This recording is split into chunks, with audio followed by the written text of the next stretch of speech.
Welcome back to Investing Talk podcast. Today we're focusing on an upcoming earnings report that, well, it could offer some really insightful signals for your watch list. CASY's General Stores. We're going to unpack the latest analyst expectations, take a look at their historical performance, and the factors that might influence their results this time.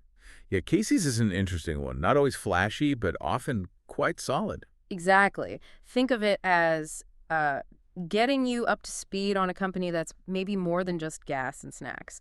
If you find this conversation helpful, please do consider subscribing, liking, and maybe leaving us a comment. It really helps us bring more of these kinds of talks to you. Absolutely. And if you'd like to support the show, you can always buy us a coffee. The link's usually below. Oh, and yeah, if there's a specific company you'd like us to look into, just drop it in the comments. We do read those. Okay, let's jump right in then. CASY's General Stores, familiar name, right? Especially in the Midwest and South.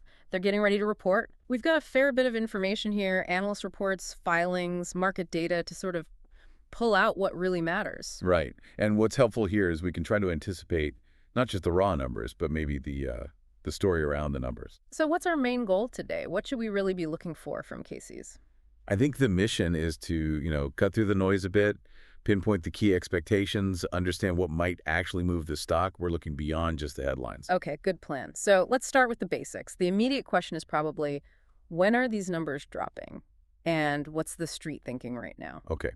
The report for CASY's is expected on September 8th, 2025. That's after the market closes. September 8th, after the bell. Got it. And the EPS? For the July 2025 quarter, the Zacks consensus for earnings per share, EPS, is $5.06. $5.06. That's quite specific. Did CASY's themselves give any kind of hint in their last report about what they were expecting? They did, actually, and it's pretty relevant here. In their prior quarter, that was Q4 FY 2025, reported back on June 9th, they posted an EPS of $2.63. Okay.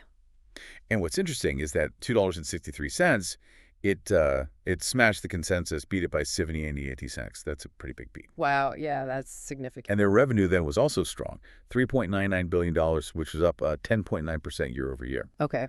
And importantly, they also gave forward guidance. They signal expectations for continued earnings growth.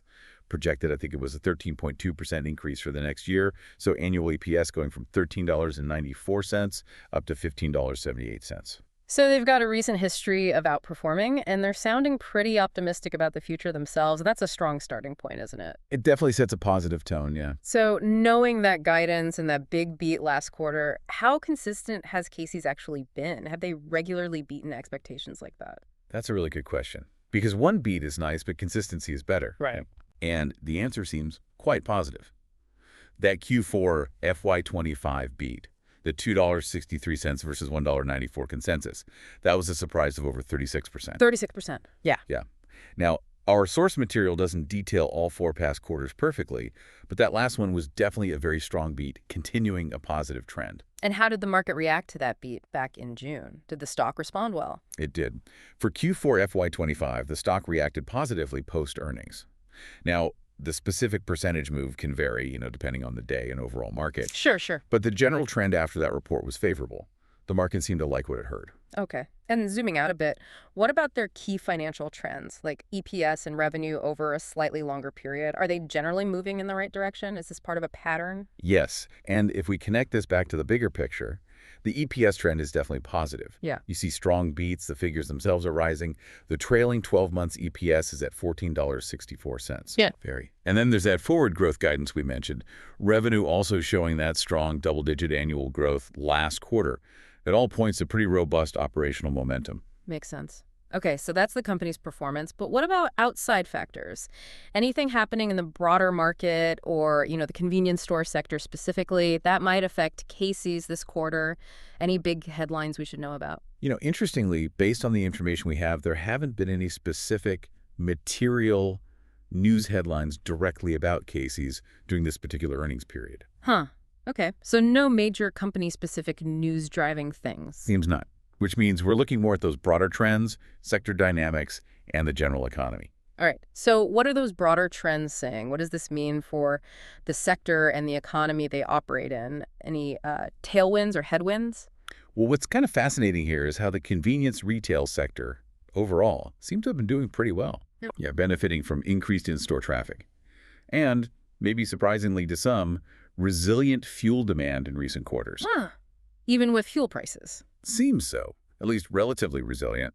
Plus, consumer discretionary spending held up reasonably well through the summer of 2025, even with some moderate inflation. And that stability probably helps CASY's quite a bit. Especially with their model. They often rely heavily on people coming inside the store, not just buying gas. Right, the pizza, the donuts. Exactly. That in-store traffic is key for their higher margin stuff. So the sector backdrop seems pretty favorable. What are analysts saying about all this? Are they factoring these trends into their view on CASY's? Oh, absolutely. The consensus estimates and the commentary we're seeing from places like Zacks and MarketBeat, they reflect continued confidence. Yeah. Confidence in CASY's operational execution, and especially their ability to expand margins. Margins, okay, that's key.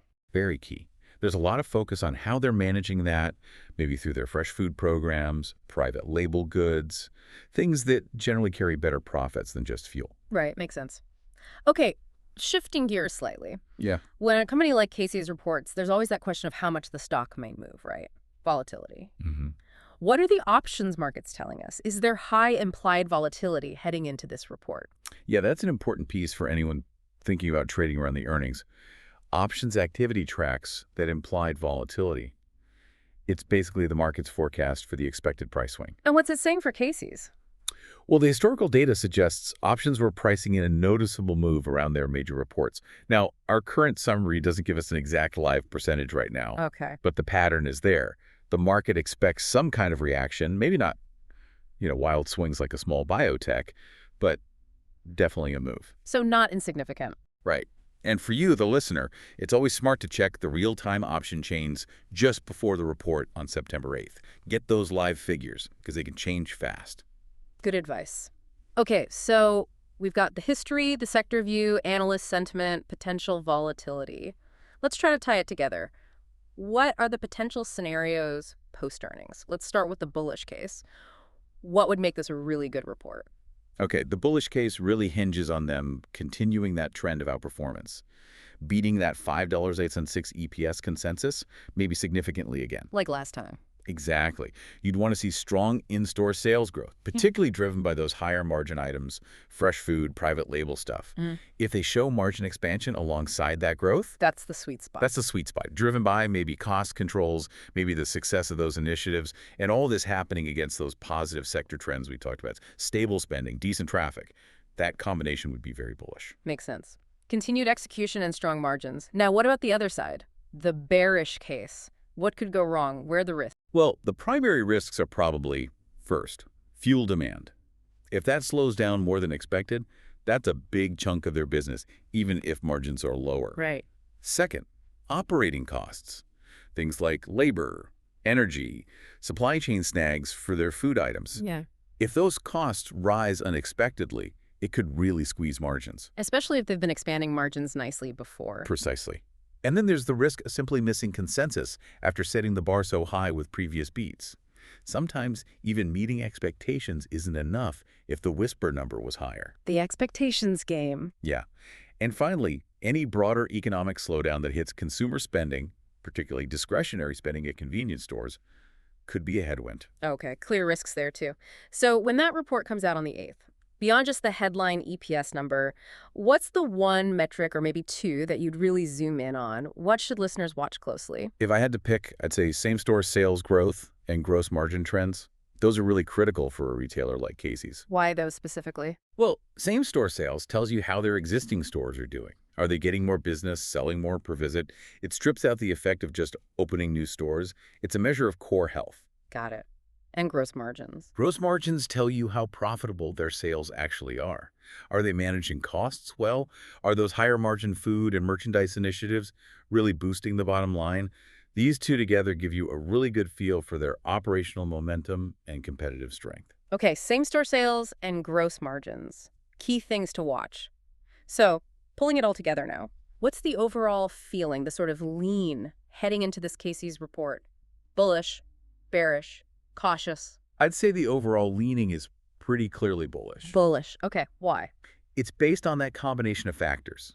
Their consistent track record of beating consensus, the relative strength we're seeing in their specific sector niche, Yeah. and those upward trends in their own guidance and key metrics. it paints a fairly positive picture. All right. And if you had to put a number on it, say a scale of 1 to 10, how confident are we in that bullish outlook right now?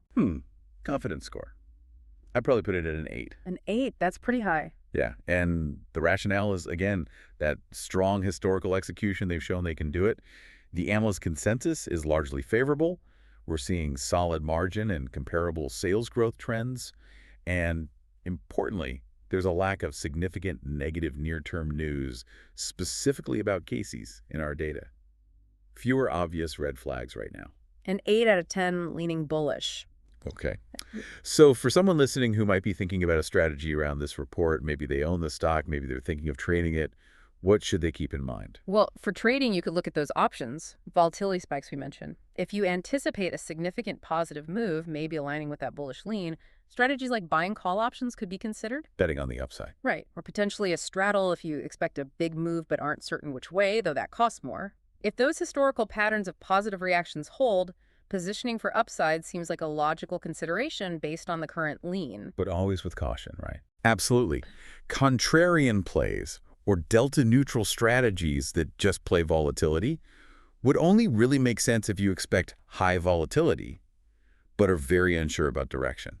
And always check that real-time implied volatility just before the report. And know your own risk tolerance. Crucial advice. That really gives us a solid framework for thinking about CASY's general stores as they head into their September 8th report. It's quite interesting how a company in what seems like a basic sector can show this kind of performance. It really is. They seem to have found a successful formula, blending fuel with a strong, almost destination-like in-store offering. Which brings up a final thought maybe for you, our listener. In this world of changing consumer habits, what do you think is the key thing allowing a company like CASY's to keep up this momentum?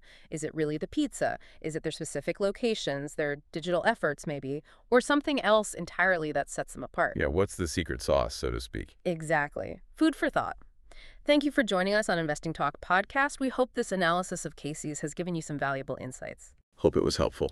Don't forget to subscribe, like, and leave us that comment. Tell us what you think about CASY's or suggest another company. We appreciate your support, and we'll be back soon with more to unpack.